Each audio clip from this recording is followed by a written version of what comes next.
que, urgentemente, venhamos a colocar o que o PNDH 3 já esboça, já apresenta como proposta.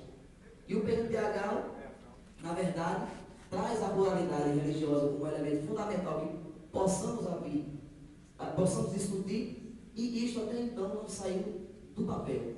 E principalmente quando estamos discutindo isto nas regiões mais interioranas desse Estado.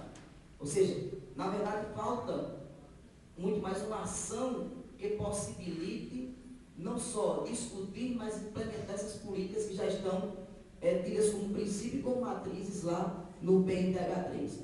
Ou seja, o PNDH3 foi consolidado em termos de um documento jurídico, no entanto, cabe ao Ministério Público, a todos nós que estamos nas universidades e à população como um todo, já travar esse debate, trazer esse debate à tona para que possamos efetivar esse respeito à diferença.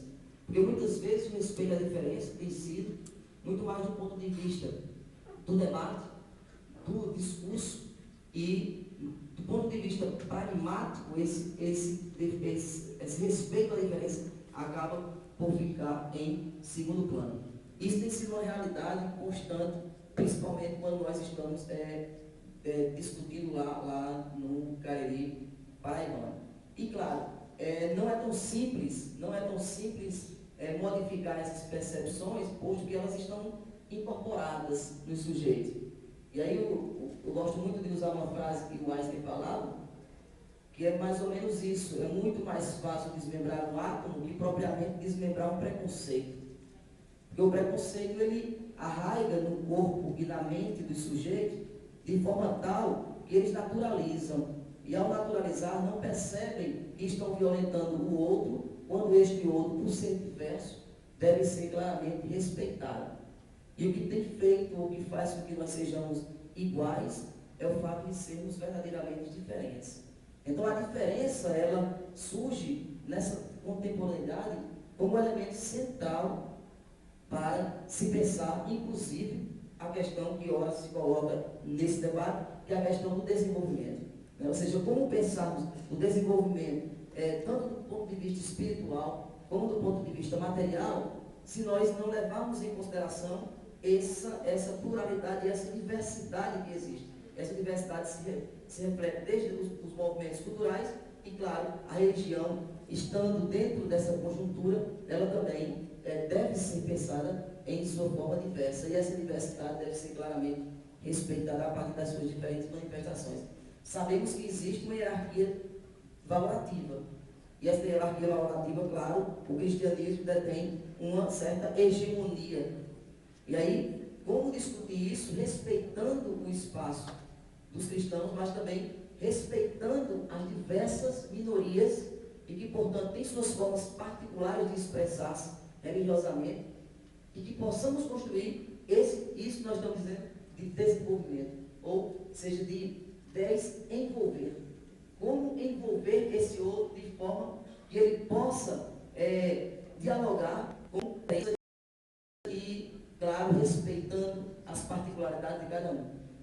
As ações lá do Centro de Referência, na verdade, têm sido a partir dos projetos de extensão. Esses projetos de extensão temos feito através da Secretaria Nacional de Direitos Humanos, né?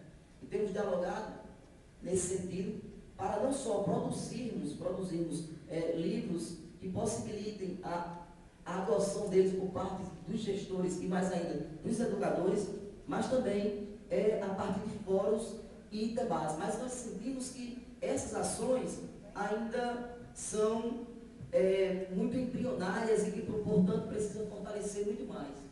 E o fortalecimento dela não se dá se nós não tivermos, claramente, um apoio de uma agenda por parte do Estado que coloque um comitê, por exemplo, que discuta a diversidade de maneira mais ampla, e não só ficarmos em discussões pontuais, que são extremamente importantes, mas é preciso ampliar esse debate e fazer com que essas diferenças possam ser realmente a pauta das discussões e o respeito acima de tudo. Então é nesse sentido que o Centro de Referência de Direitos Humanos tem debatido essas questões, mas claro, de maneira ainda muito pontual e pegando alguns elementos e algumas experiências ali do Cariri, em especial Sumé, Monteiro e Serra Branca, faltando expandir para todo o Cariri e, consequentemente, essa discussão para toda a Paraíba.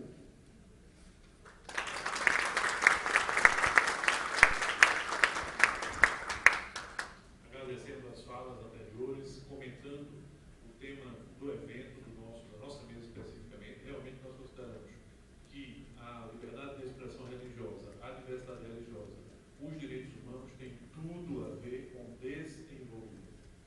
Então, não se pode exclusivizar, digamos assim, a pauta para a economia.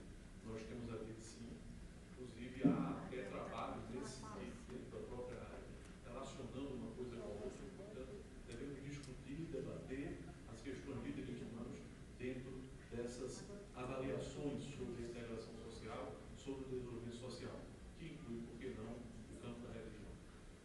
Dando continuidade, então, à nossa mesa, eu convido para falar o pastor e professor Bruno Pontes, que representa aqui a Igreja Batista, representa também toda uma carreira acadêmica dele no mundo da ciência das religiões, formado que é pela EST, Universidade de Ciência das Religiões do Rio Grande do Sul. Então, pastor, por favor. Boa tarde a todos, e todas, e faço questão de, antes de dar início a tudo isso, eu queria dizer que primeiro eu sou extremamente ecumênico. Apesar de ser um pastor batista, e hoje parece que temos um ineditismo, no dia de hoje tem um pastor aqui. Acredito piamente na diversidade religiosa. Eu acho que isso é um impacto que vai muito além da religião, da própria religiosidade. Acredito também nos direitos humanos. Eu quero dizer, diferente dos discursos que escutei quando estive aqui antes, eu acredito também no papel da mulher. Eu acho que a mulher é fundamental e não podemos, de forma nenhuma, falar em direitos humanos, falar em religiosidade, sem falar sobre o papel da mulher. E eu quero começar a minha fala falando sobre isso, porque verdadeiramente precisamos ter expressões que assim comecem. E o que me fez estar aqui, a convite, claro, do pastor, do professor Carlos André e os demais companheiros aqui da mesa, de estar aqui nesta consciência e não em outra consciência, foi o poder de optar pela liberdade de expressão. Apesar de ser...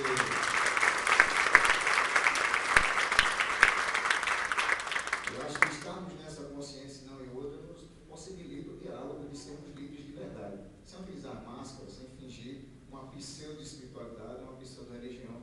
Nós temos que viver aquilo que acreditamos e isso é muito honesto. Eu acho que isso é muito humano, E a humanidade é necessária sobre isso. E quando falamos sobre diversidade, e isso me surpreende porque isso deveria ser algo tão comum, tão óbvio de ser discutido, que não deveria ser necessário ter reuniões como essa para que a gente pudesse falar sobre o direito do outro, e sobre a liberdade do outro, e qualquer tipo de opção. Porque, a partir do momento que os direitos humanos entram dentro do campo religioso, eu posso falar isso em outros termos, talvez até antropológicos, Eu sou um sacerdote, e na minha comunidade de fé, onde eu me agrego com os irmãos, eu chamo de amigos, eu faço questão de chamar de ovelha, São meus irmãos, são meus amigos. E participamos daquele diálogo, onde eu participo, eu aprendo, eles aprendem, a gente briga. De vez em quando só pode sair catado, depende se cheira, vai comer bolo junto. Tem que se resolver de forma muito amena, porque isso é família. Isso é tratar as pessoas com igualdade, E essa igualdade precisa passar por um processo.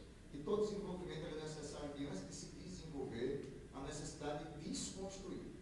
E desconstrução, ele está no campo de eu abrir mão de alguns valores, inclusive, que para mim eram imutáveis. Então, quando eu digo que eu me desconstruo, é que eu começo a dizer que eu estou aberto para escutar a sua opinião também. E não é simplesmente, olha, eu tenho minha opinião, eu respeito a sua, mas eu não vou mudar a minha. Então, isso não é diálogo. Isso é imposição. A partir do momento que eu diz, olha, eu escuto o outro, respeito você, mas eu não vou mudar a minha ideia, então isso não é consciência. Isso aí é totalitarismo. Você está impondo a sua fé ou o seu credo a partir de não querer escutar o outro de verdade. Então, a gente tem que ter essa ideia de reconstrução e desconstrução para depois poder falar em construção de direitos humanos e em diversidade religiosa. Até porque, quando a gente começa a falar nesse campo hermenêutico, nesse campo de interpretar o texto e poder descobrir que há uma possibilidade de outras releituras, a releitura ela é fundamental, porque o fenômeno religioso está aparente. Você não pode dizer, não, a religião não existe. Então, vai no meio da rua, bate a testa numa parede de uma igreja e diga que a religião não existe.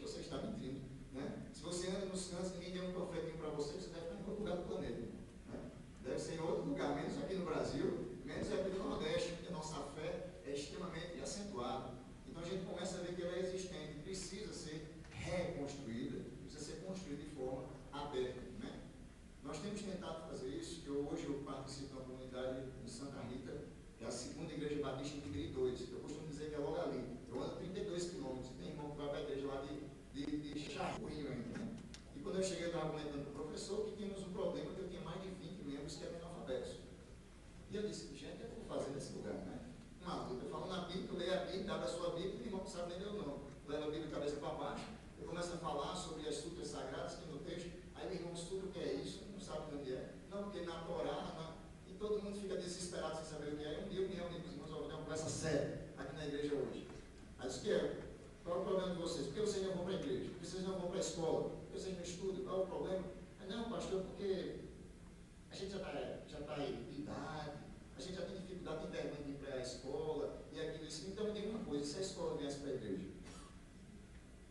já que vocês estão toda noite aqui, orar é importante, nós vamos orar junto, todo mundo junto, mas é importante você também vir para estudar. Eu quero também um bocado de gente na igreja, o dia todo sem fazer nada. E só orar, aleluia, glória a Deus, não vai resolver muita coisa não. Então vamos para a prática, eu vou trazer para cá. Então a gente montou um colégio, e lá nós temos aproximadamente 68 alunos, e a maioria não são da igreja. Então muita gente veio da sociedade inserida lá naquele lugar, e começaram a trabalhar no desenvolvimento de EJA. E é emocionante isso fazer, e aí eu comecei a ver um caminho no meio da rua, chega, eu fico exatamente no meio da rua, nada, jogando bola, não sei o quê, descobri que lá tem um taekwondo. Taekwondo é uma febre lá em Santa Rita, e todo mundo gosta, tem gente que foi para as Olimpíadas, aquela coisa toda. Eu disse, se a gente trouxesse o taekwondo para a igreja, começasse uma turma para criança e adolescente, tem um problema, todo mundo vinha. Segunda-feira a gente começou, deu 60 pessoas. Criança que só moleque, para lá, para cima, para lá.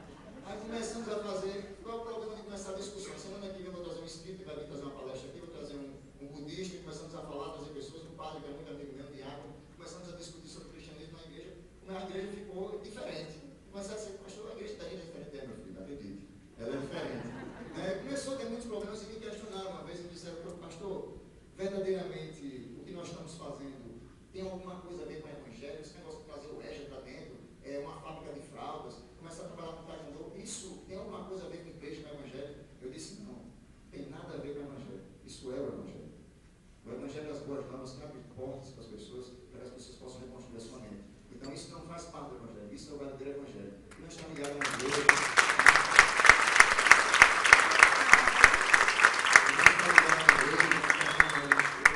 Mas é muito além disso. Eu quero fazer também menção aqui à presença do professor David, que é meu orientador, e pasme, ele é budista e orienta o pastor Batista. Então tem que ser muito corajoso, E não me delongando, até porque o momento é curto e preciso dar oportunidade para todos, é que precisamos estar aqui com uma consciência aberta sobre a multiculturalidade, a multiforme manifestação da fé e das expressões religiosas, e que ela parte dentro da liderança religiosa e não da religião. Não é a religião que vai mudar o mundo. Quem muda o mundo são as pessoas. Então, os líderes religiosos, dependendo se a fé é bahá'í, se é batista, se é budista, se é islâmico, se é shintoísta, se é ateu, se é agnóstico, não é a religião que vai mudar o mundo, mas são as pessoas que não. Então, precisamos partir desse momento que eu preciso abrir a minha escuta. Eu preciso escutar primeiro para poder falar. Eu preciso investir no capital humano. Eu estou falando de investimento em pessoas, investir em famílias, investir na sociedade, investir na educação, porque o país rico não é um país sem pobreza. O país rico é um país que tem cheio de pessoas que são felizes pelo que conhecem. Então a educação nos liberta de muitas coisas, inclusive do proselitismo e da ignorância. Então a gente tem que começar a abrir esse investimento humano e a abertura para o diálogo. E quando a gente começa a entender que a abertura para o diálogo é direitos humanos, eu começo a respeitar o outro mesmo na sua diferença. Então se você está aqui hoje, eu quero voltar a essa reflexão que você abriu sua mente, de poder entender que uma nova consciência é uma consciência que consegue entender a do outro, sem querer transformar a do outro para que pareça com a sua. Então a gente pode viver sem direitos humanos, onde todos os humanos podem ser respeitados pela sua, inclusive pela sua própria fé. Muito obrigado.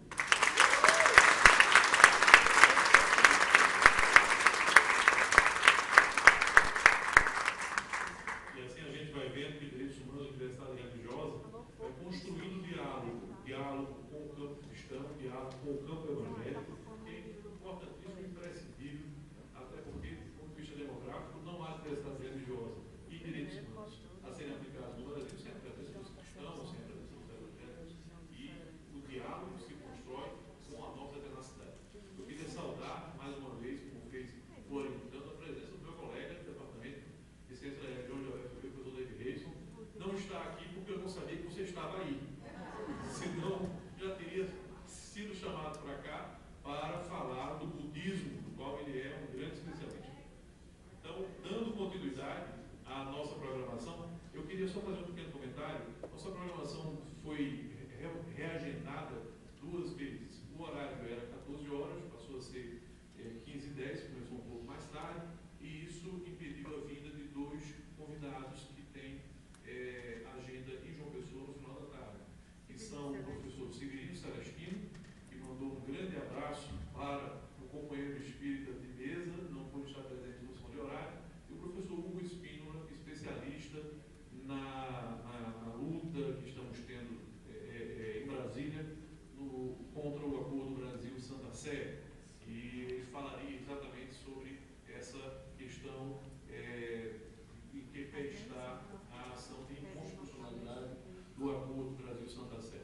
Mas vamos adiante. Mãe Lúcia de Obilioá tem uma nenenzinha de 2 meses de idade, a nenenzinha está dando banho, logo cedo, não pôde estar presente. Tivemos então a grata alegria de aproximar desta mesa o professor Genaro Cambuim, da Universidade Estadual do Rio Grande do Norte, Departamento de Ciência da Religião, mais uma vez demonstrando a importância que tem o crescimento da ciência da religião no Brasil para a consolidação da diversidade religiosa no Brasil, construindo não só o conhecimento acadêmico em si, mas formando professores de ciência das religiões e ensino religioso baseados na laicidade, no espírito republicano, rompendo a velha catequese. A Universidade Estadual do Rio Grande do Norte já vai na 9ª turma, professor. 9ª turma, e eu passo a palavra ao professor Fulano.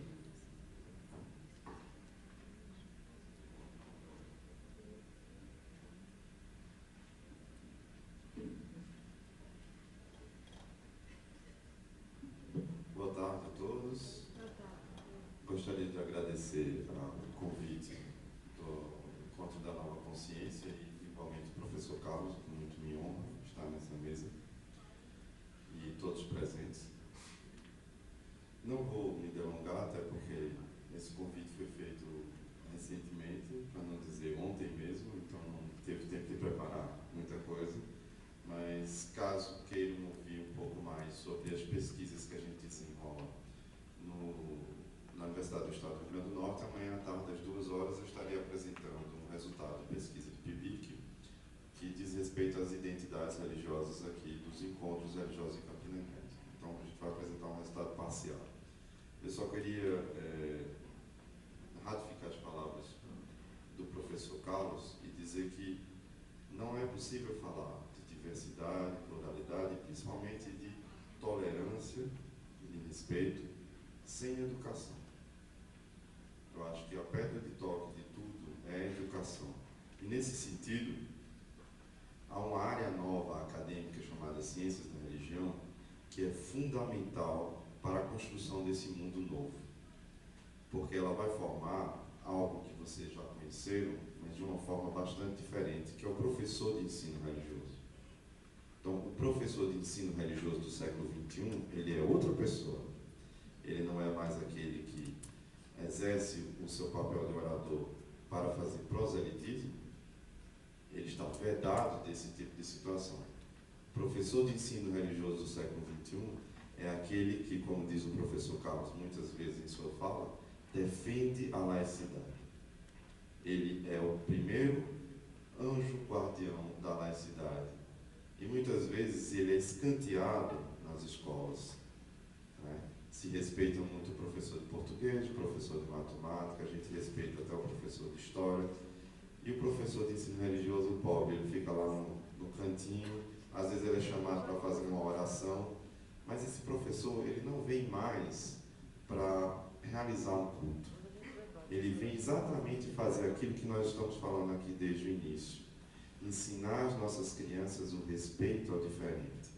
Nós já somos um pouco adultos, caducos, já estamos chegando numa outra fase, e é muito difícil a gente mudar os nossos preconceitos arraigados. Mas o professor de ensino religioso, aquele formado no curso de Ciências da Religião, seja da UFPB, seja da UERN, seja de onde for, ele é que vai transformar esse mundo. E ele vai começar mostrando às nossas crianças exatamente o respeito à diversidade, a tolerância para o com diferente. Ele vai mostrar exatamente a nova cara do Brasil. que é a pluralidade e a diversidade religiosa. Então, muito mais do que leis, muito mais do que defesa judicial, é pela educação que nós vamos transformar esse país. Nós vamos garantir a questão dos direitos humanos. Coitado de nós dos direitos humanos, ultimamente estamos sendo atacados torto e à direito pela mídia e pelas redes sociais também.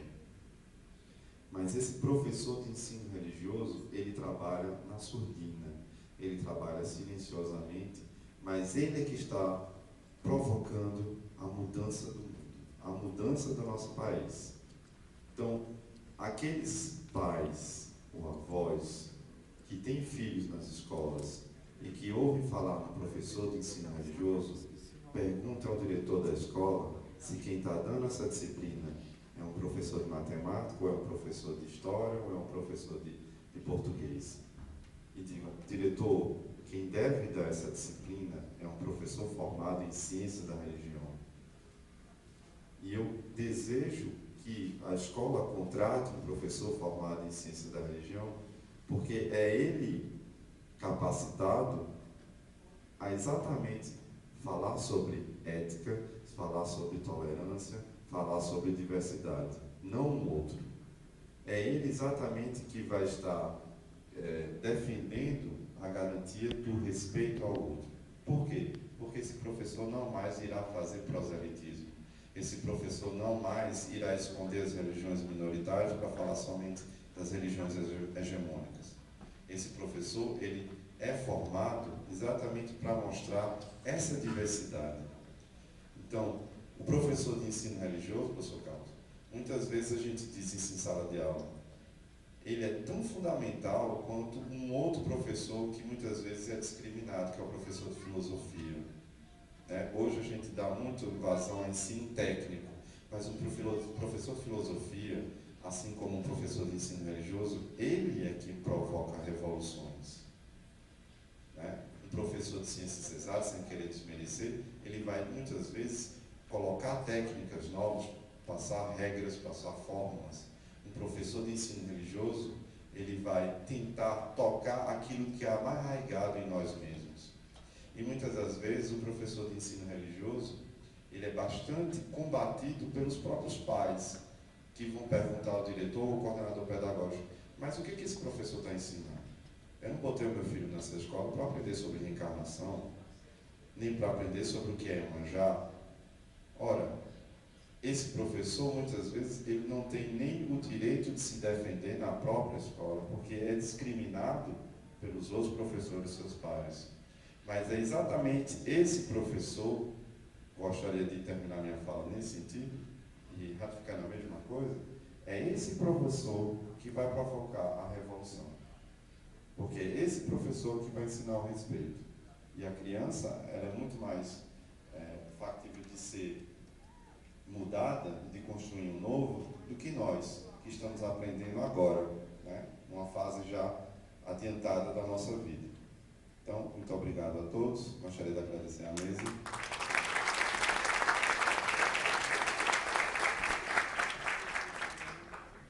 Vamos aproveitar e tocar num assunto importante, que é a nossa luta pela formação do Comitê da Diversidade Religiosa no Estado.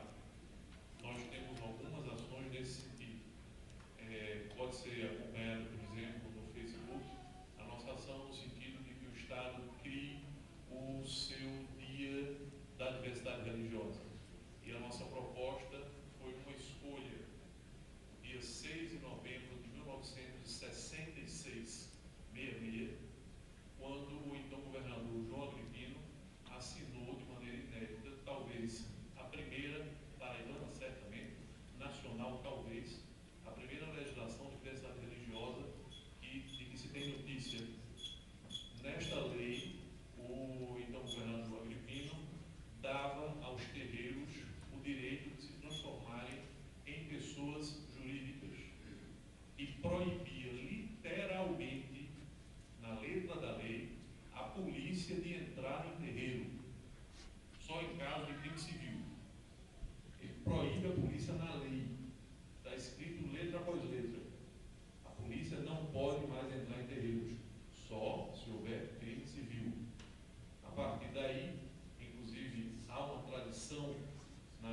comando central, você vai direto para o Petição Pública, que é o site de maior credibilidade para petições que sejam feitas online, para que as petições possam valer, para que as petições possam pressionar mais.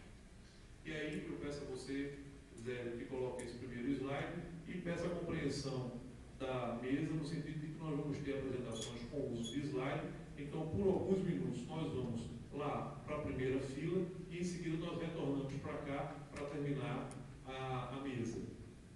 Pode colocar aquele slide único, que é esse, do site a que eu me referi.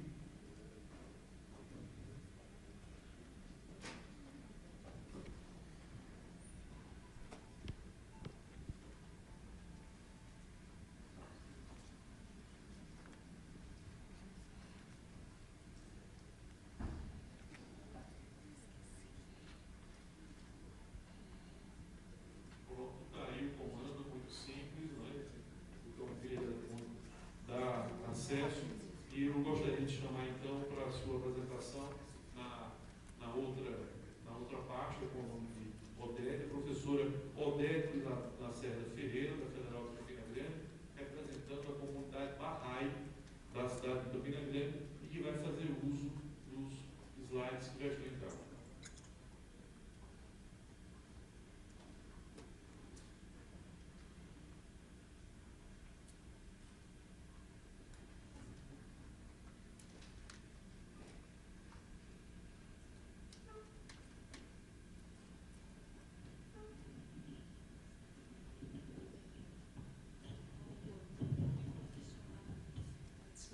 Vou me posicionar aqui para que eu possa também explicar. Eu estou muito grata em estar participando desse tão importante evento e representando aqui a comunidade Bahá'í de Campina Grande. Eu quero dizer que eu estou em Campina Grande somente há 1 mês e meio, mas estou adorando a cidade e as pessoas, a sua cortesia, a sua recepção, a sua receptividade. E isso é uma grande virtude do ser humano, que é muito admirável.